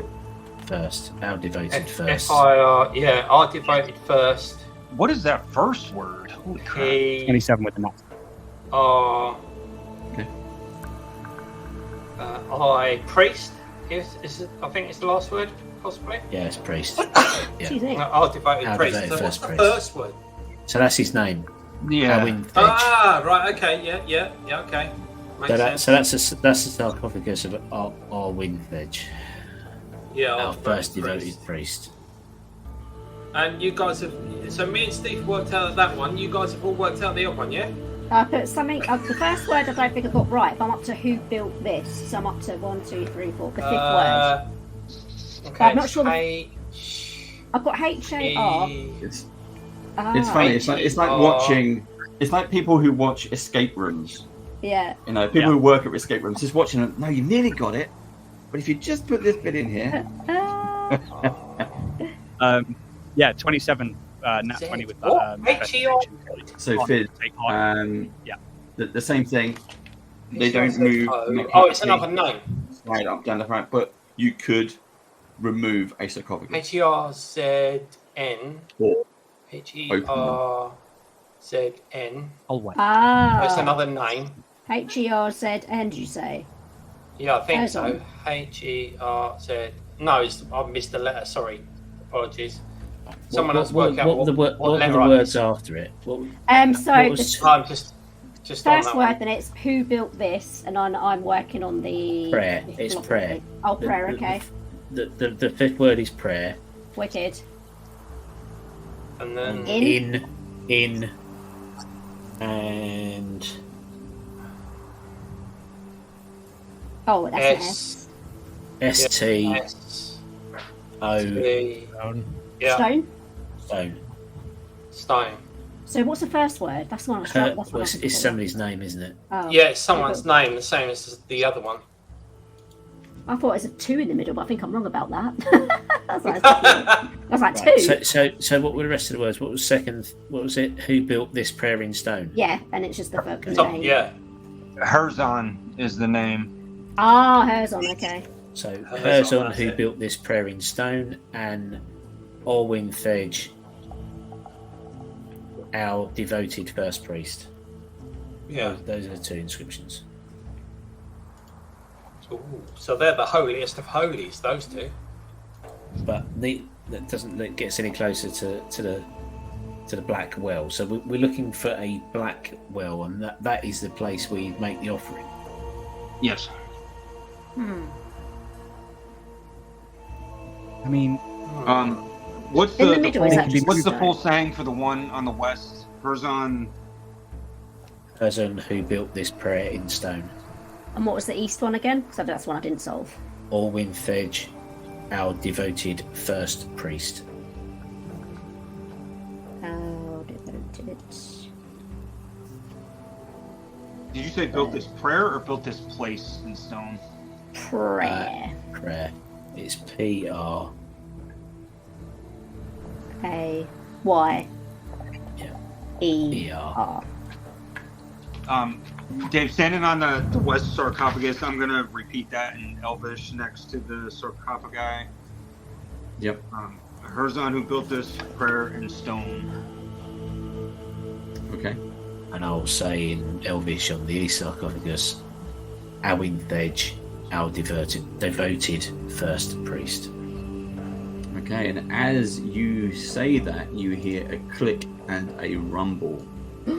Oh, So- no, they can't come back and get us. Shilling and Grom, you're the first to notice that the wall, Shilling, the wall behind you, and Grom, the east wall ahead of you, starts to slide down into the ground. And on the other side is a staircase leading down. Whoa. Down Okay. to the dark. You see some of the water start to pour down it. Pour Okay. down to the stairs. I think we go here. Did Jekyll mention anything like this? No, he has not. I'll step up and take the lead and go downstairs. Is it dark? It is pitch black. Yeah. Yeah. Okay. Let Right me- as we step in, I'll snap my fingers and right on the top of my axe, boom, light. Yes. throws out the Awesome. silver and 4 blue lights appear as I cast dancing lights. Ooh. Fancy. All right, Let's go now. We're one up in each other, are we? Right. Flint pours gasoline all over Yeah. the floor and sets it Shilling on fire. strikes it. So you have that. This is how we do the shit. Right, it sits in the filter. I should just get some gunpowder now and just starts blowing stuff up. This brings a skeleton in. Jump This out. hallway is well lit now. Rave. Yeah, I was going to say, just fizz with one splash, because it'll be like, Instead of like the Raven Queen, it's like it's the Raven Queen. Ah! Everybody's laughing. Yeah, and Shannon's like slightly blinded and trips down the stairs, like, it's light in my eyes. I guess I'll take the rear again. Okay, so the steps lead you into a room covered in thick black algae. At the center of the room stands a well, which from which you can hear the sound of distant waves and the cries of seagulls and seabirds. Oh. Down inside. Yep. I want to approach the well. I'm gonna just take a good long hard look inside.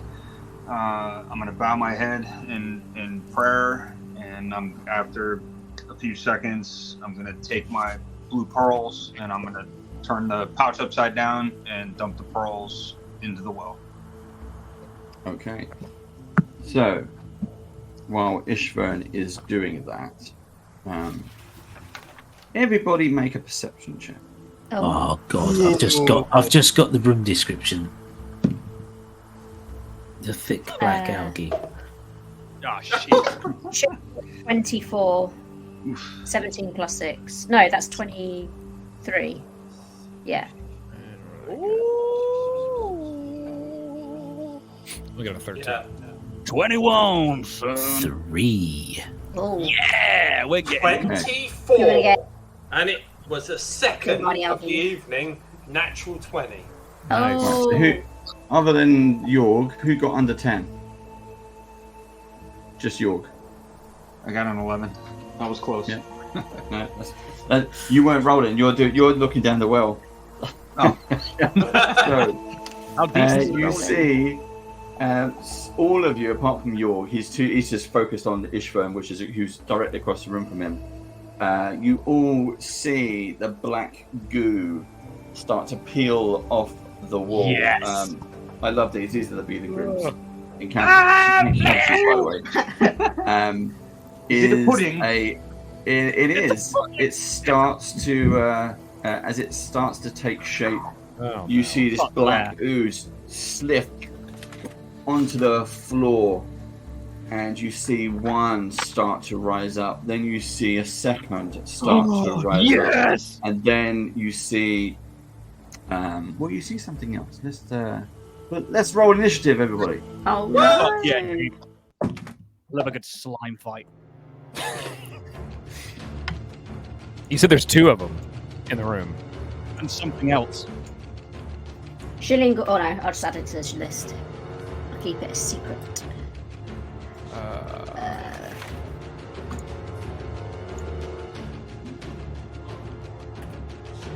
I want my favorite creatures, Dave.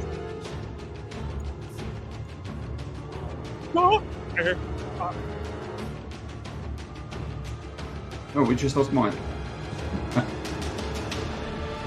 Oh, Mike, Yeah. I thought it meant like Mike had dropped out. I was like, what Mike? No. I don't know. What There the he hell is. happened there?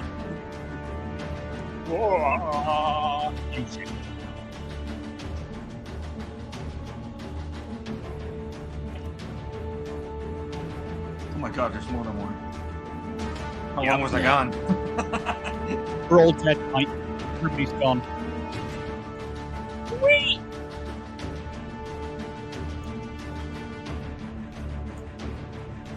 What? So, 16's a Shilling. little loud. Yep.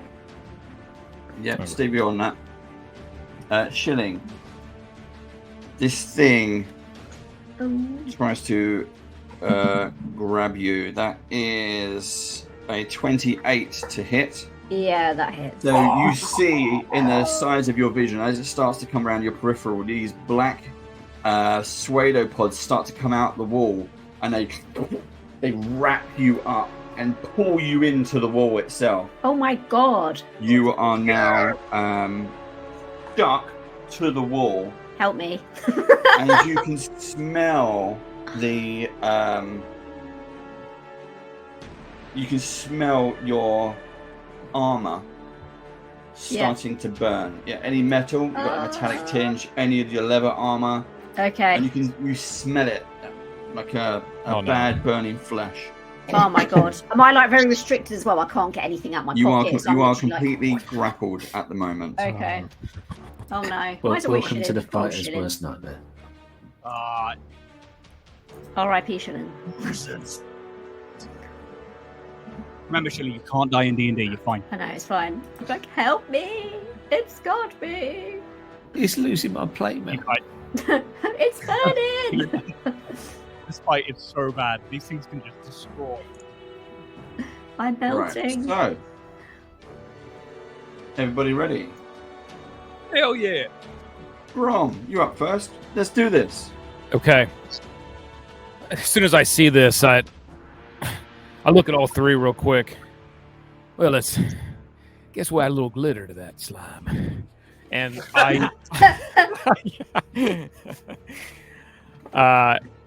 I just kind of yell out an incantation, and I need a dex save, Dave, from all 3. Yes. From all 3. Wow. Okay. Wow. The dex on this is terrible. It actually has 5 minus 3. Oh, lovely. Good. That sounds good. Okay. I'll be out in a tick. So that's under 10. That's under 10. And that's under 10. Lovely. All right, all 3 of them just light up, and we're gonna go with a sparkly pink. Yes. And as they get hit with fairy fire. Yeah. Wow. Every attack against at advantage. Nice one, Brom.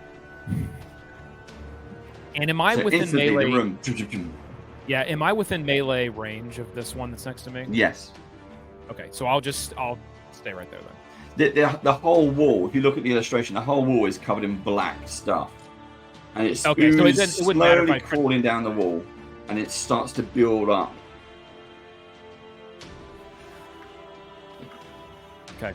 All right. Then I guess I'm not going to try to move away. I'll just. Okay. I'm just going to. I'll stay right there. York, you're up next. Okay, so you said in the description that Shilling had been captured by some of the tendrils that come out You the wall side. see like Spider-Man or Venom wrapping someone up. Yeah. She's just covered in this black web of stuff. It's not up to her face yet, but it's slowly crawling up her body. But she can smell that it's burning. Right, I'm going to just step forwards. I'm just going to punch through, grab the front of her armour, and yank her out. So I'll make an athletics roll. That is a 30. Oh. Wow. Okay, we're going to do a... I'm going to try and contest it. Yep. I don't think I can. No, that is... It's not bad. It's a 27.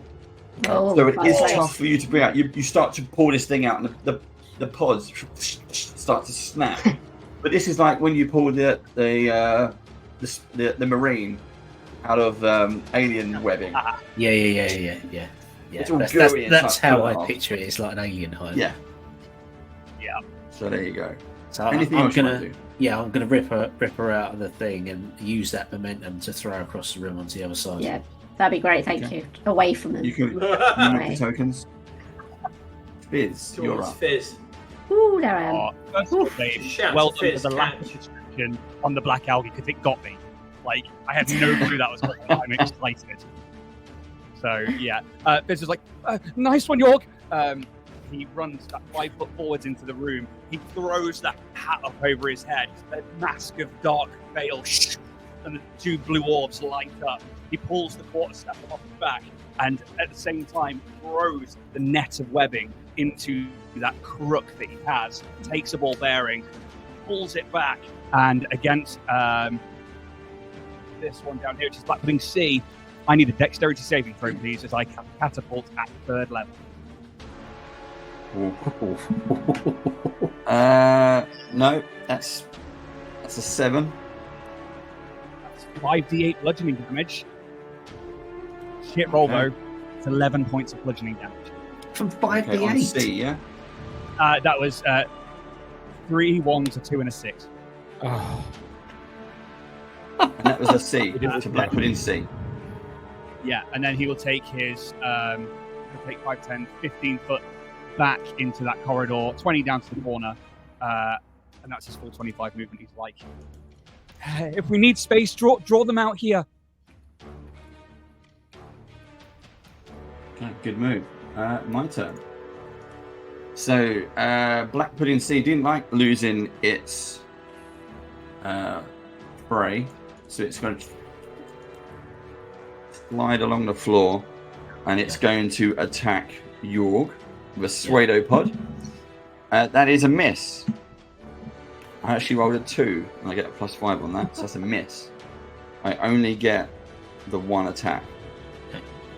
However, you see Black Pudding B start to reach out from the wall as it starts to grow up behind Ishfern. Ishfern's too busy with the well at the moment. He's going to make a roll. This is a 21 to hit. You see the pseudopods wrap around. Again, we're talking about venom. Wrap around Ishfern. Your arms, your bare arms and your bare chest, your flesh starts to burn as it wraps around. And you're there with a bag of pearls. You can't let go. You can't move, hanging over the dark side of the well. You're going to take 6 points of bludgeoning damage, but you're also going to take an additional 18 acid damage. Ooh. your armor class is going to drop by 1. That's nasty. Oh, damn. So how many total? 24 total? Yes. Yay. And then Grom, this thing slides out the wall, heading towards you. Oh my god! I need a dice tray so bad.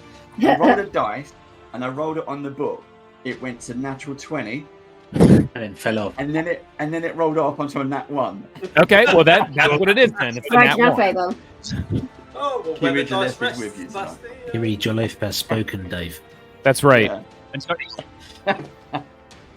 and don't worry, guys. I'm down a corridor where I can't see you, so there is no silvery part. So Excellent. I'm gonna say that Black Pudding just kind of starts to move forward. You can see that Ishvern is trapped by its companion and starts to crawl its way that one, towards it it. should have fell down the well. Can It's these not going things to do walk, that. but then it's not It's too sticky. Can we So jump? Ishvern, you're caught by this thing behind you. It's wrapped its oily things around you, the pseudopods. Oh, yummy. Am I grappled or it just attacked me? It's holding you firm. You've got the bag of pearls. You're resisting against it, but it's burning your flesh. It's wrapped around, and it continues. So like new bits start to add it to your face, to your chest, to your neck, as new bits, tendrils start to wrap around your body. I'm just gonna roll to athletics or strength to try to break away to get out of it. Okay, your choice.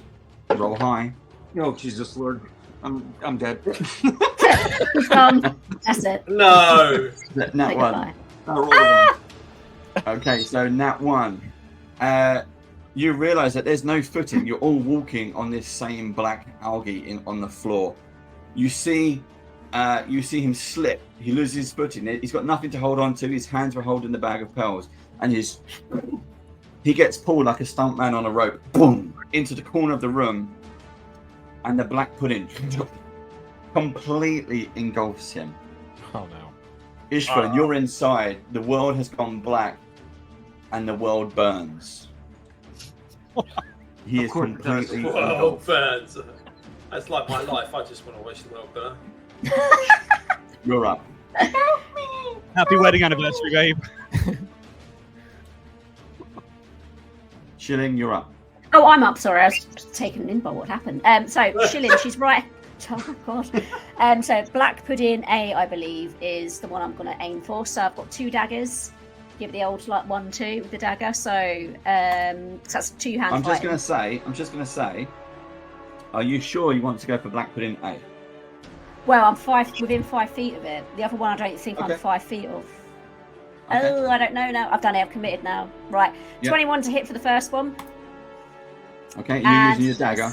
Yeah, dagger. That's 7 points of damage. Then my second dagger. That is 16 to hit. Yep. And that is 1 damage. Now I'm going to do 3 sneak attacks. Well, 3d6 a sneak attack. So that was 5 and 7. Yep. 5 plus 7 plus 11. So that is 12 and 11 is 23 points of damage, I think. And I'd want to then disengage up the stairs with my fancy footwork feet. Okay. Was it 23 in total, or is that just the 3 sneak attacks? 23 in total. Okay, all your damage. So how many Yep. individual attacks did you just make? So I had 2 attacks. 1, 2, Yeah. and I pulled the daggers out as I did them. So 2 little jabs, and then sneak Yeah. attack. Just, I don't know, add that on, I suppose. And then I dashed upstairs. Okay, what I'm asking you is how many times did you stab it?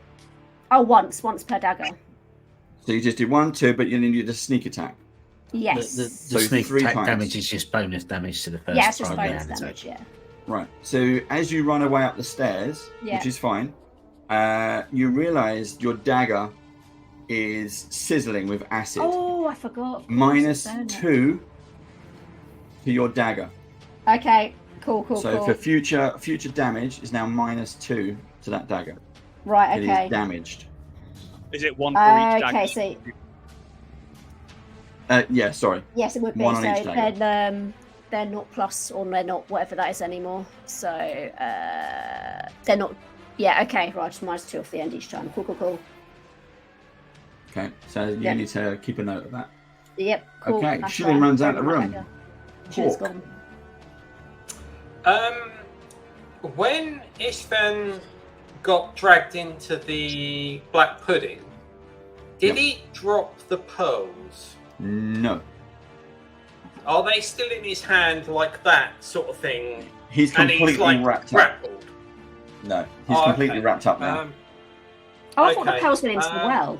I thought you emptied them in. Yeah, I did. Yeah. He's been holding it. The he spider didn't get pod's to wrapped drop around it him, in. stopping him dropping them, Oh, okay. and then he's That's got what I sucked into the wall. Can I attempt to go over to him? So it's only like 5 feet of movement. He's gonna save the pearls and not me. And See you later, NPC. can I see his hand with the pearls in? You can see like a rough outline shape, but he is completely engulfed. Right, okay. I'm going to try and double punch through the black pudding to grab him, right? And I'm going to try and wrestle him out of the black pudding, but in a way that I pull his hand with the pearls in first towards the black well. Okay. Okay? Yep. So I'm going to make I'm assuming, athletics check, because it's strength, yeah? Go for it. Considering I've rolled 2 double 20s today, natural 20s, that's not too bad. 18 plus 8 for the strength check. That's the fine. athletics. And I'm gonna, as I pull him out, I'm gonna try and shake his hand with the pearls so he drops them in the well. Okay, so this is what's going to happen. I'm going to contest that. Yep. With my roll, I got a 17, and Ishvern, you can feel someone trying to grab you. So if you want to give him advantage, you can use your athletics or your strength. You can give him your bonus. So it doesn't get immediate advantage. What's your bonus to athletics? What's your points to athletics? +3. So what did you roll, Jack? Right, so, well, total it was 26, I believe, isn't it? 18 plus 8. So Ishvern is pushing out. Quick maths. As you're trying to grab him and pull him out of that, you take 4 acid damage to your hands and wrists. Yep. But you manage to get his hands free. Awesome. Try those So palms. I'm gonna. So as I'm doing that, I'm going to try and slide my hand along his arm and sort of flick the pearls into the well. Sort of Okay, thing, so if you're I going to can. take them out of the bag and throw them into the well. Yeah, I'm not sure I can do that in one go. So I suppose in this go, I mean, even though I could you just throw the bag in with the pearls in it?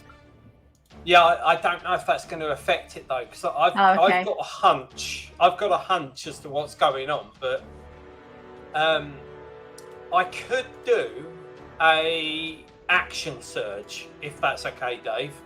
So Go for it. effectively, I'll get 2 actions and a bonus action. Yeah. So in my first action, I'll do the wrestly bit. Let's say the second action is to actually get the pearls out the bag. And then the bonus action is to dump them in the thing, if that's okay. If not, I can wait till the next round. That's not a problem. Go for it. What do you want me to roll for getting them out the bag and throwing them in the well? As a dexterity. Oh, dexterity. That what? An acrobatics. If you want to. Yeah. All you're doing is That's taking them out what I one say. hand and then sort of dumping them down there. So that is 24 total. It's 14 More plus than 8. enough. So explain exactly what you're doing. So I first wrestle him out, and as his arm breaks free with the pearls, I sort of slide my hand along his arm, then bring my other hand along, grab the bag, open it, and sort of like invert it towards the black well. So that it's a bag opens bag up like inside this. out. So you got the string. You open up the so string. if you imagine, if you grab that with your 2 middle fingers on each hand, and then invert it, they'll fly out. Pop out. Yeah, does that make sense? Yeah. And hopefully get them in the well. Okay, so in slow motion, you see a number of blue pearls light up across the air, and they arc and they fall down one by one into the black well. Woo.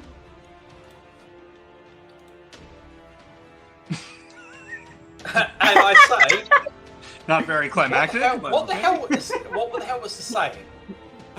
Oh, Like honour those who come before me, or something like that, in Elvish. Who Fuck the remembers? ocean.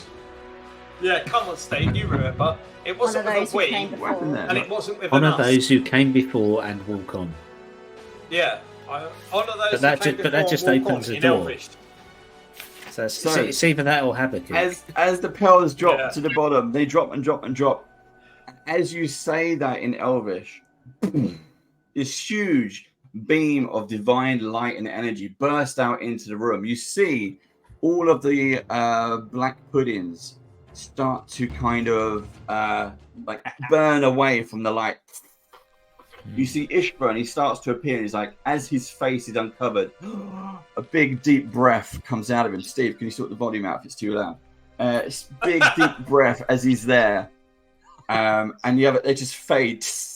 They will get burnt back by this divine light and energy in the room. One by one, the black puddings pop, Pop, pop. and all of the ooze that's in the wall just kind of slowly dries and shrivels up and disappears away.